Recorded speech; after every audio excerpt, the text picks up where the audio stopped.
70,000 years ago, our ancestors were insignificant animals. The most important thing to know about prehistoric humans is that they were unimportant. Their impact on the world was not much greater than that of jellyfish, or fireflies, or woodpeckers. Today, in contrast, we control this planet. And the question is, how did we come from there to here? How did we turn ourselves from insignificant apes minding their own business in a corner of Africa into the rulers of planet Earth? Usually, we look for the difference between us and all the other animals on the individual level. We want to believe, I want to believe, that there is something special about me, about my body, about my brain, that makes me so superior to a dog or a pig or a chimpanzee. But the truth is that on the individual level, I'm embarrassingly similar to a chimpanzee. And if you take me and a chimpanzee and put us together on some lonely island and we had to struggle for survival to see who survives better, I would definitely place my bets on the chimpanzee, not on myself. And this is not something wrong with me personally. I guess if they took almost any one of you and placed you alone with a chimpanzee on some island, the chimpanzee would do much better. The real difference between humans and all other animals is not on the individual level, it's on the collective level. Humans control the planet because they are the only animals that can cooperate both flexibly and in very large numbers. Now, there are other animals, like the social insects, the bees, the ants, that can cooperate in large numbers, but they don't do so flexibly. Their cooperation is very rigid. There is basically just one way in which a beehive can function. And if there is a new opportunity or a new danger, the bees cannot reinvent their social system overnight. They cannot, for example, execute the queen and establish a republic of bees or a communist dictatorship of worker bees. Other animals, like the social mammals, the wolves, the elephants, the dolphins, the chimpanzees, they can cooperate much more flexibly. But they do so only in small numbers, because cooperation among chimpanzees is based on intimate knowledge, one of the other. If I'm a chimpanzee and you're a chimpanzee and I want to cooperate with you, I need to know you personally. What kind of chimpanzee are you? Are you a nice chimpanzee? Are you an evil chimpanzee? Are you trustworthy? If I don't know you, how can I cooperate with you? The only animals that can combine the two abilities together and cooperate both flexibly and still do so in very large numbers is us, Homo sapiens. 1 versus 1, or even 10 versus 10, chimpanzees might be better than us. But if you pit 1,000 humans against 1,000 chimpanzees, the humans will win easily, for the simple reason that 1,000 chimpanzees cannot cooperate at all. And if you now try to cram 100,000 chimpanzees into Oxford Street, or into Wembley Stadium, or Tiananmen Square, or the Vatican, you will get chaos, complete chaos. Just imagine Wembley Stadium with 100,000 chimpanzees. Complete madness. In contrast, humans normally gather there in tens of thousands, and what we get is not chaos, usually. What we get is extremely sophisticated and effective networks of cooperation. All the huge achievements of humankind throughout history, whether it's building the pyramids or flying to the moon, have been based not on individual abilities, but on this ability to cooperate flexibly in large numbers. Think even about this very talk that I'm giving now. I'm standing here in front of an audience of about 300 or 400 people. Most of you are complete strangers to me. Similarly, I don't really know the people, all the people, who have organized and worked on this event. I don't know the pilot and the crew members of the plane that brought me over here yesterday to London. I don't know the people who invented and manufactured this microphone and these cameras which are recording what I'm saying.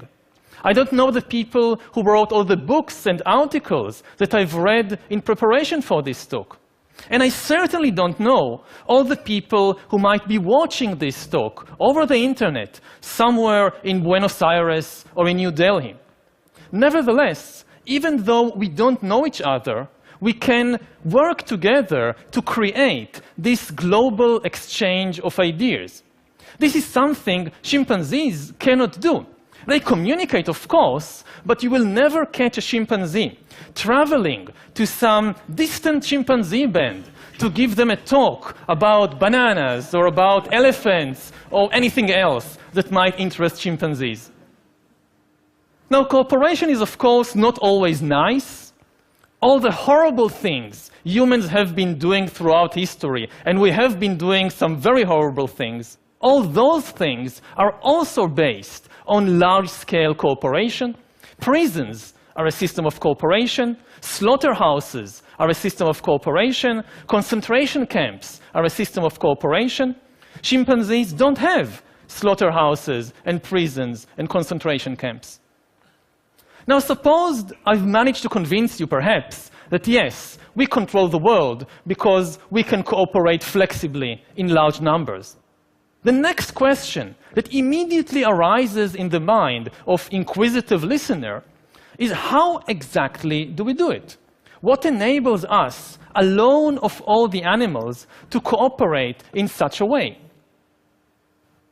The answer is our imagination.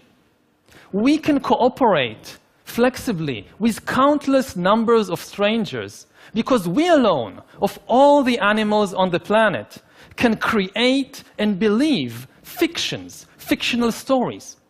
And as long as everybody believes in the same fiction, everybody obeys and follows the same rules, the same norms, the same values. All other animals use their communication system only to describe reality. A chimpanzee may say, look, there is a lion, let's run away. Or look, there is a banana tree over there, let's go and get bananas. Humans, in contrast, use their language not merely to describe reality, but also to create new realities, fictional realities. A human can say, look, there is a God above the clouds, and if you don't do what I tell you to do, after you die, God will punish you and send you to hell. And if you all believe these stories that I have invented, then you will follow the same norms and laws and values, and you can cooperate. This is something only humans can do. You can never convince a chimpanzee to give you a banana by promising him that after you die, you'll go to chimpanzee heaven, and you'll receive lots and lots of bananas for your good deeds. So now give me this banana. No chimpanzee will ever believe such a story. Only humans believe such stories, which is why we control the world, whereas the chimpanzees are locked up in zoos and research laboratories. Now, you may find it acceptable that, yes, in the religious field, humans cooperate by believing in the same fictions. Millions of people come together to build a cathedral or a mosque or fight on a crusade or in a jihad because they all believe in the same stories about God and heaven and hell. But what I want to emphasize is that exactly the same mechanism underlies all other forms of mass-scale human cooperation, not only in the religious field. Take, for example, the legal field. Most legal systems today in the world are based on a belief in human rights. But what are human rights?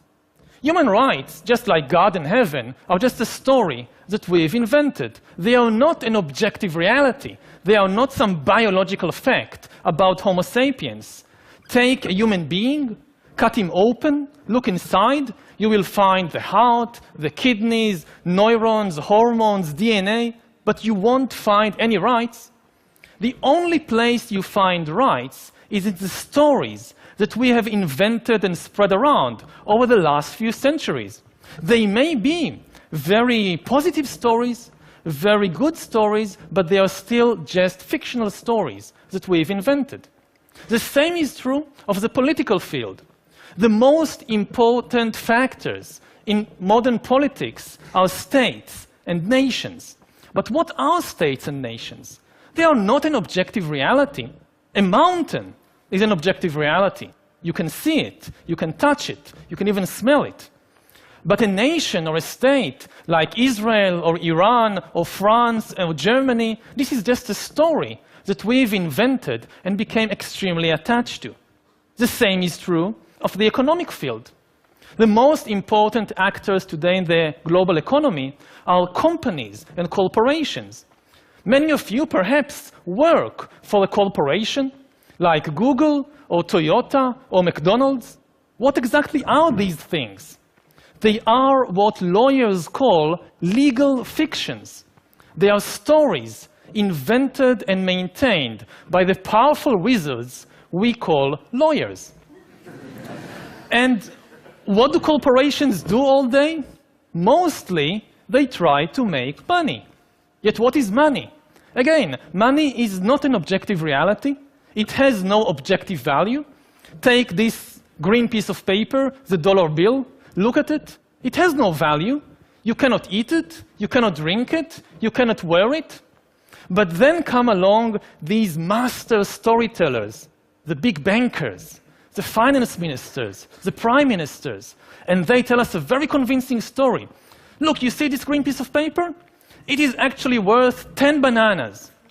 And if I believe it, and you believe it, and everybody believes it, it actually works. I can take this worthless piece of paper, go to the supermarket, give it to a complete stranger whom I've never met before, and get in exchange real bananas, which I can actually eat.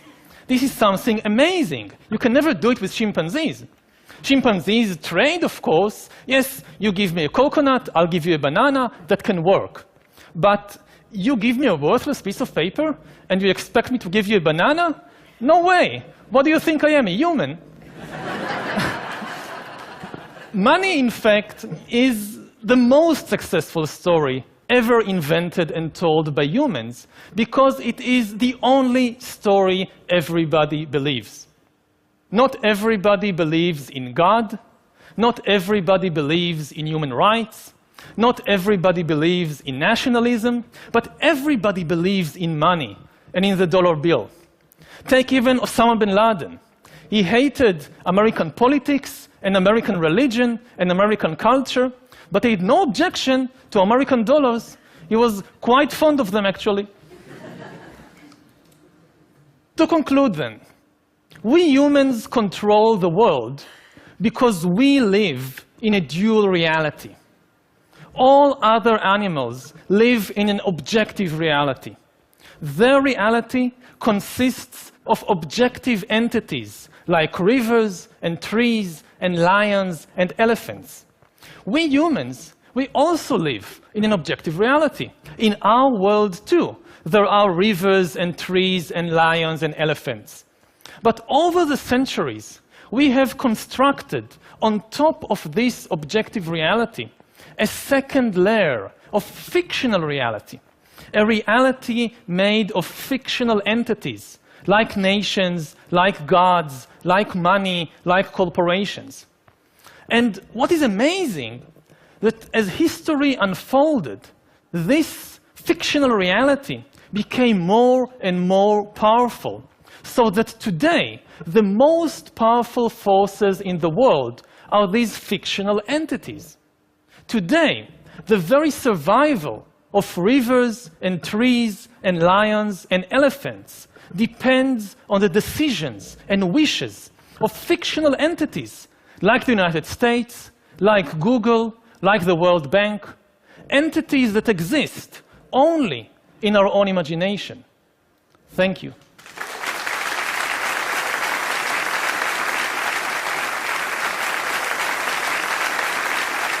Thank you. Wow. Yuval, you have a new book out. After Sapiens, you wrote another one, and it's out in Hebrew, but not yet translated into I'm working on the English. translation. Okay, in the book, if I understand it correctly, you argue that actually the amazing breakthrough that we are experiencing right now not only will potentially make our life better, but they will create, and I quote you, new classes and new class struggles, just as the Industrial Revolution did. Can you elaborate for us? Yes, in the Industrial Revolution, we saw the creation of a new class of the urban proletariat. And much of the political and social history of the last 200 years involved what to do with this class and the new problems and opportunities. Now, we see the creation of a new massive class of useless people. As computers become better and better in more and more fields, there is a distinct possibility that computers will outperform us in most tasks and will make humans redundant. And then the big political and economic question of the 21st century will be, what do we need humans for? Or at least, what do we need so many humans for? Do you have an answer in the book? At present, the best guess we have is keep them happy with drugs and computer games. But this doesn't sound like a very appealing future. Okay, so you're basically saying in the book, and now that for all the discussion about the growing evidence of significant economic inequality, we are just kind of at the beginning of the process?